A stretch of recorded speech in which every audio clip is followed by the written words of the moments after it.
Right, so now we begin the series, a new series. This will be expanding on the basic concepts of what we call the collaborative education and research. Yeah, what the website is all about, what Facebook is all about, what the videos are all about, and the podcasts to follow. So let's establish the basis. This will be hopefully not so short. I made some bulleted points of the basic questions: the why, the who, the where, and what. Typical questions that we humans ask ourselves. What is this thing? How will you do it? And who is involved? That kind of stuff. Okay, so let's get down to it. The objectives, the why. Well, what is the objective of collaborative education and research? Well, let's go through it step by step.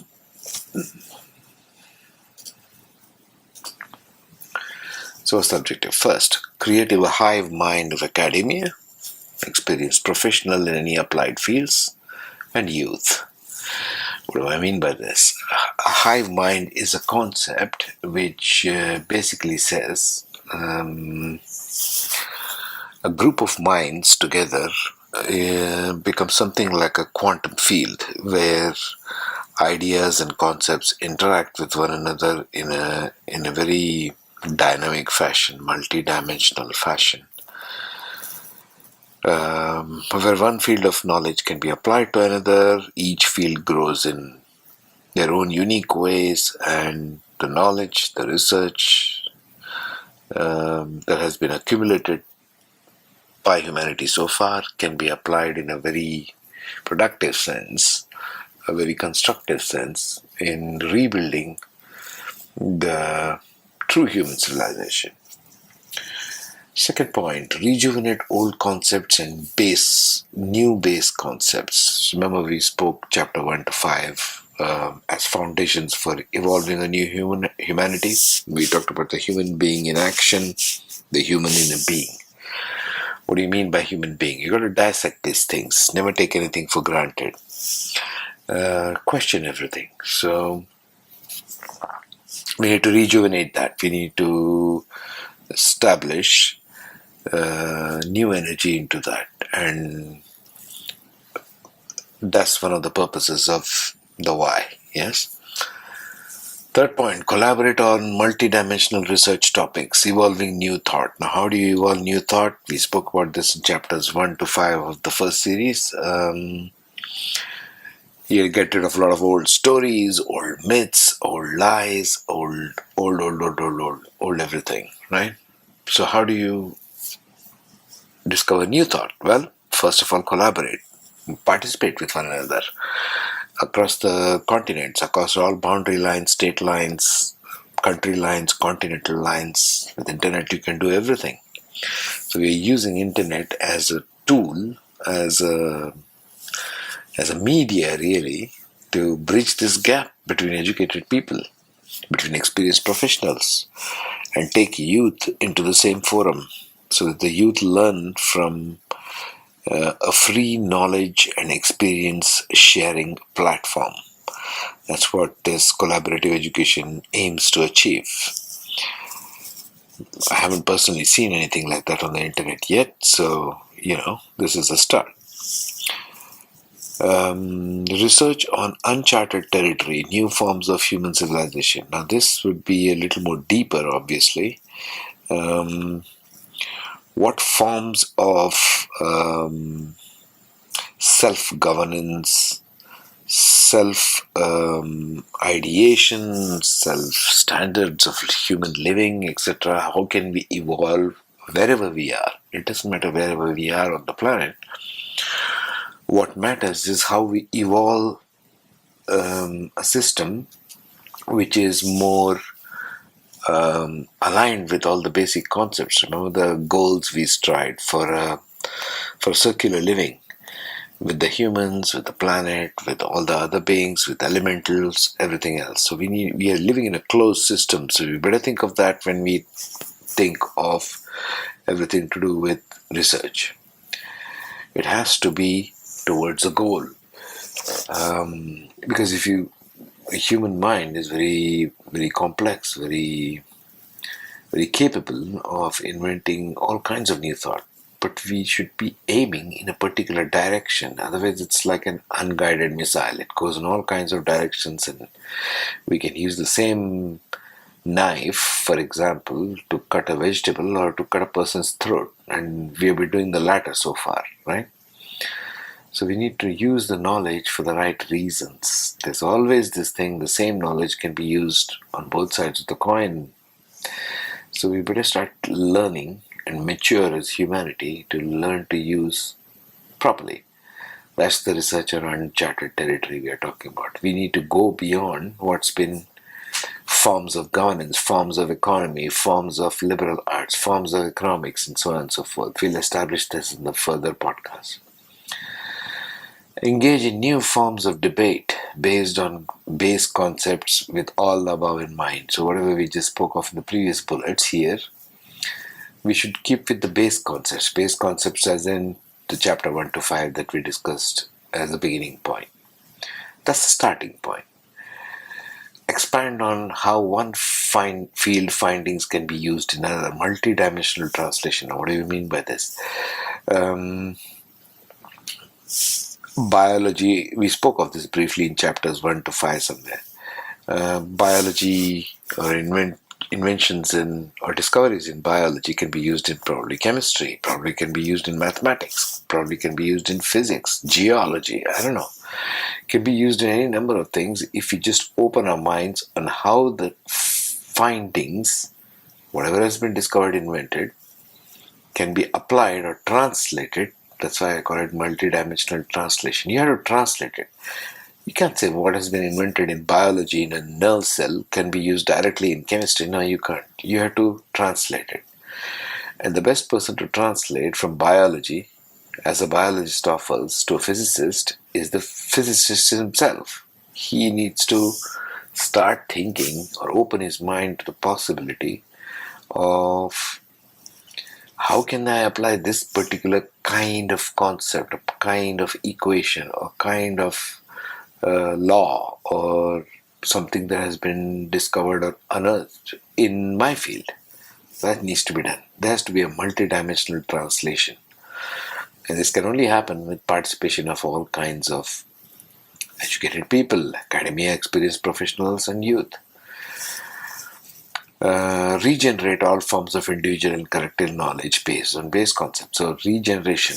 What do you mean by regeneration? We need to reinfuse whatever has already been learned. For much of it, many of it is true. We are using the PCs, we are using electricity, light, sound, quantum physics, everything is fine. What do I mean by regeneration then? Well, we have not come across many fundamental breakthroughs yet in the last 60, 70 years. So we are pretty much dead as humanity so far as sciences are concerned. With very marginal increase. What could have increased is very phenomenal.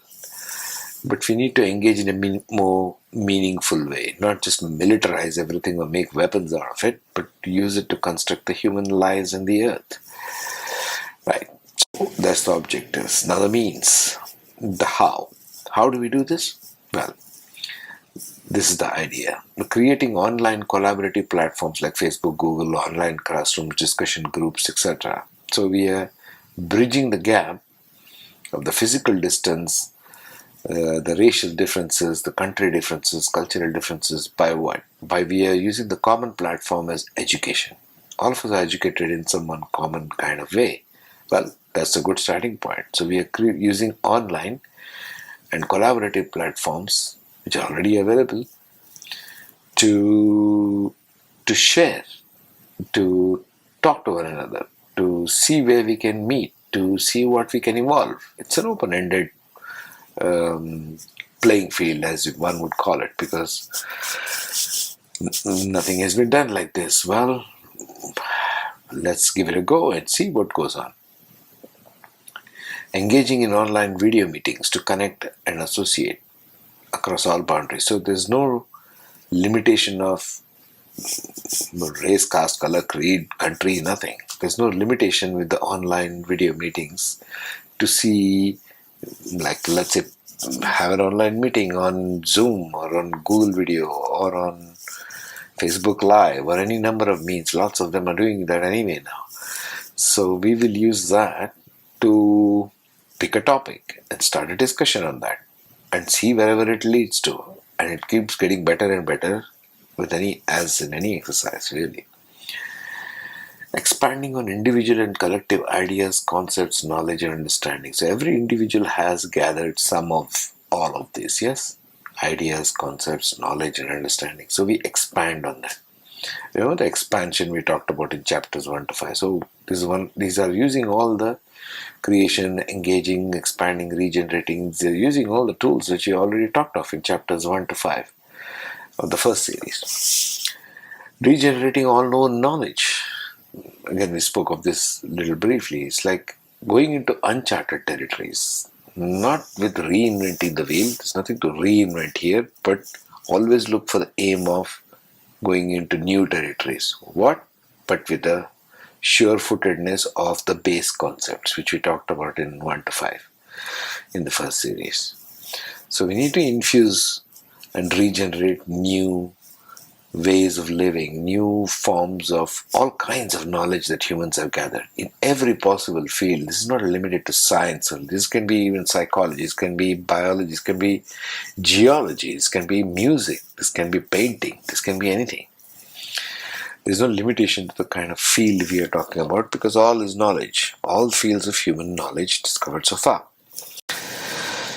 The actions, the what? What do we do? Well, again, it comes down to the basic parameters we talked of before. First of all, participate in whatever way you can. You are the educated, privileged ones of the planet. How many people do you think have education in your country, wherever you are? I don't care where you are. How many people do you think have it? How many boys and girls in your neighborhood do you know went to a college degree and got a college graduation degree? You're privileged in that. You have something that many on the planet do not have access to. So, can you do something for your brother and sister? Can you participate in whatever you can to go beyond your little degrees and egos and evolve something greater for the whole planet? Well, this is a way it could be done. Engage. Leave aside all your personal bias and prejudice. This is a big one because most people, many even the so-called educated ones, are stuck in this. Your personal bias, your personal prejudice against this or that. Maybe a political party in your country. I don't know, maybe it might be corrupt government, all these conspiracy theories and all these kinds of rubbish. You're wasting your precious earned knowledge into nothing. Each of us is going to die one day anyway. Why are you wasting your time participating in all the unnecessary bias and prejudice? Leave aside all that. Then you can engage meaningfully. Expand your sense of the world, the planet, and your sense of self. We spoke of this more detail in the first series. So that's the expansion, the creation factor. Create a new reality for all humanity. Well, you can do this. I hear people constantly complaining and endlessly about it, and it's told everywhere. History repeats itself. Well, if you do not want the history to repeat itself, you've got to start something new. Otherwise, it's not going to happen.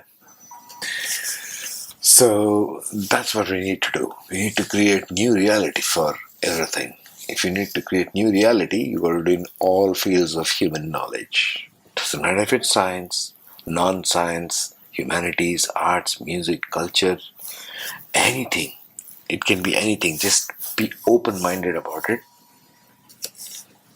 and you can do it. So, regenerate. Regenerate faith and trust in humans. Doesn't matter where you are or not. Now, this requires a big one. This is a big one right now. With whatever is going on the planet right now, right? There's no faith and trust in what humans do to one another. There's a great deal of mistrust and suspicion from one human to another, even in the same country, let alone between countries. This is what you can regenerate by doing this, by participating in this platform. Yeah. Okay. The who participates in this? Those who are youth, who are just coming in with new energy and enthusiasm. Now the youth have lots of energy and enthusiasm, which they're eager to do something and feel worthy of themselves. They're doing it for enhancing their self-worth mainly. They have lots of energy and enthusiasm, but they don't have direction or the wisdom to use the kind of gained knowledge that the elders have. So we are trying to build the youth and the older ones. Those who are academia, the educators, the lecturers, the professors, the doctorate, these are the ones who are teaching the younger ones. Okay, so this is the second part of the wheel. The third spoke in the wheel would be experienced professionals, the doctors, engineers, lawyers, sociologists, scientists, artists, musicians, mathematicians, economists, etc. So these are the ones who are practically applying that knowledge, what they have learned in college, schools, in their educational degree, but now they are busy applying it. So we need those as well. We are taking a three-pronged approach here. The youth, the academia, and the experienced professionals.